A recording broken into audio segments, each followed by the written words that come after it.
Hey everyone! Today I'm going to spill the tea on what's called one of the worst systems in Japan, the Technical Intern Training Program.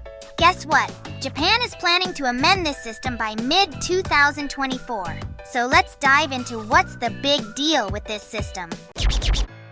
The Ministry of Justice has released the results of its first ever survey on the actual costs borne by technical interns before coming to Japan. Until now, many technical interns have been forced to disappear under poor working conditions, and one of the reasons cited for this has been the high costs they have to bear before coming to Japan. It is commendable that the government has taken concrete steps to investigate the actual situation of technical interns, which has been criticized in the media and abroad as slave labor or forced labor.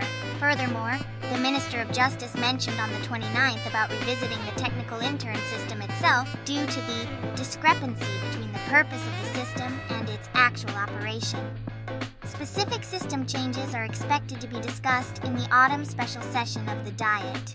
In this article, we will look in detail at the results of the government survey and consider the future of the technical intern system.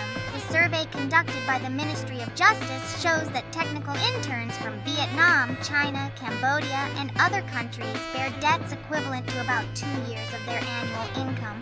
The survey gathered information from about 2,000 technical interns from 6 countries, mainly about the costs of coming to Japan and how they were obtained. When looking at the cost burden, payments to local sending organizations and intermediaries were highest for Vietnamese at about 688,000 yen, followed by Chinese at about 590,000 yen, and Cambodians at about 570,000 yen. With the minimum wage in Vietnam being around 26,000 yen per month, this means that Vietnamese technical interns bear the equivalent of 26 months of minimum wages. For Cambodia, the cost is equivalent to about 22 months of their minimum wage of $194, about 26,000 yen. Moreover, many of them are in debt to cover these expenses. Overall, about 55% said they had incurred debt before coming to Japan, but there are significant differences depending on the country of origin, with Cambodia at the highest at about 84%, followed by Vietnam at about 80%. The average debt for Vietnamese was about 670,000 yen, and for Cambodians it was about 570,000 yen, which matches the amount they paid to sending organizations before coming to Japan. In other words, it can be inferred that these technical interns from these countries are covering almost the entire cost of coming to Japan with debt. The survey revealed that 70% of technical intern workplaces were found to have violations. This is the first survey on the debts of technical interns, and its significance lies in the fact that the facts have been officially recognized and made public. Based on these survey results, the government has stated that if excessive fees are confirmed, they will report it to the government of the other party. However, it should be noted that simply eliminating pre-arrival debt does not solve the problems faced by technical interns. Many of them are forced to work in environments where even the Labor Standards Act is not followed. According to a survey released by the Ministry of Health, Labor, and Welfare on the 27th of last month, labor law violations were confirmed at 73% of the workplaces supervised in 2021. The most common violations were safety standards for machinery, 24%, overtime pay, 16%, and working hours, 14.9%. This shows that technical interns are working in places where even the minimum labor standards set by the Labor Standards Act and the Occupational Safety and Health Act are not being met. Furthermore, it is not only the violations of the Labor Standards Act, but also serious human rights violations are frequently occurring in the workplace. For example, a Sri Lankan technical intern, a woman in her 20s, working in a food processing factory for a restaurant chain was told when she reported her pregnancy to the supervisory organization, either go back to Sri Lanka or have an abortion in Japan. You have only these 2 choices. She was notified the next day to prepare for an abortion. In addition to this forced abortion, there are countless companies that prohibit technical interns from getting pregnant, dating, or going out.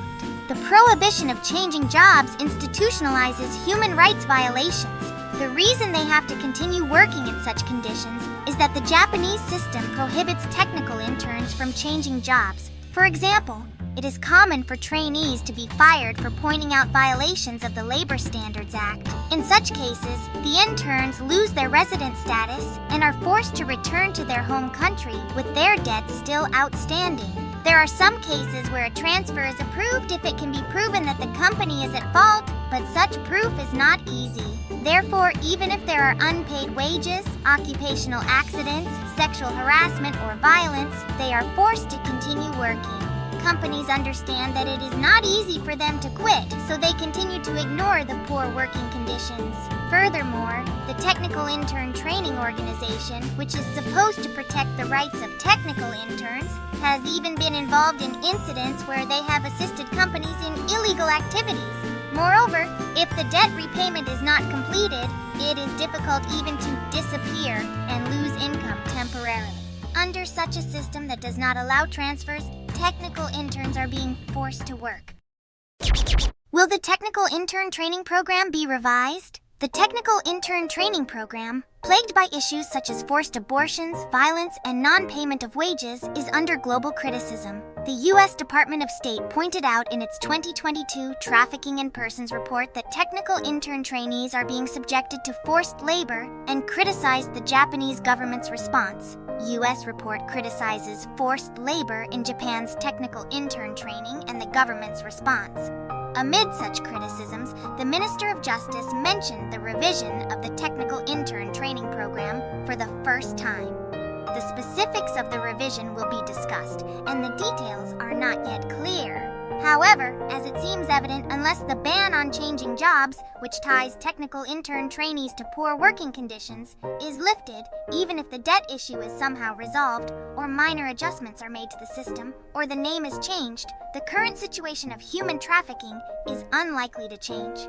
Originally, the Technical Intern Training Program started with the purpose of transferring skills to the Third World. However, many of the jobs in the program, such as agriculture and vegetables and sewing women's and children's ready-made clothes, are not seen as requiring skill transfers and have essentially become a system to accept migrant workers from the side door to make up for labor shortages. Furthermore, because it is technically training, trainees cannot even change their workplace for 3 years. Therefore, instead of revising the Technical Intern Training Program, the system should be abolished altogether, and all workers should be granted the basic human right to choose their profession. Even if technical training is necessary for some jobs, it should be implemented with the freedom to choose one's profession.